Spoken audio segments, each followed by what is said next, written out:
શહેરના કીર્તિ મંદિર પાછળ વિશ્વામિત્રી વહી રહી છે। વિશ્વામિત્રી નદીમાં એક યુવકની તરતી લાશ દેખાય છે, એટલે કે તરતો મૃતદેહ દેખાયો છે। વિસ્તારમાં ચકચાર મચી જવા પામ્યું છે। ઘટનાની જાણ પોલીસને કરવામાં આવી। પોલીસ પણ ઘટના સ્થળે આવી પહોંચી છે। આ મૃતક કોણ છે તે અંતર્ગત તપાસ હાથ ધરવામાં આવી રહી છે।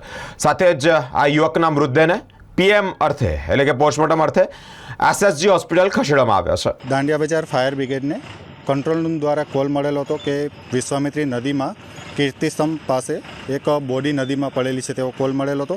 દાંડિયા બજાર ફાયર સ્ટેશનનો સ્ટાફ ઘટના સ્થળે આવી અને નીચે જઈને બોડી કાઢીને ઉપર સોંપેલ છે પોલીસને। શું લાગે છે જે ડેડ બોડી તમે કોઈ વાગીના નિશાન હોય એવું કોઈ જાણવા તો નથી મળ્યું। પોલીસ દ્વારા આગળની કાર્યવાહી કરવામાં આવશે અને ત્યારબાદ હોસ્પિટલે મોકલવામાં આવશે। ત્યારે પોસ્ટમોર્ટમ દ્વારા જ આગળની માહિતી ખબર પડશે કે કઈ રીતનું મૃત્યુ થયું હોઈ શકે।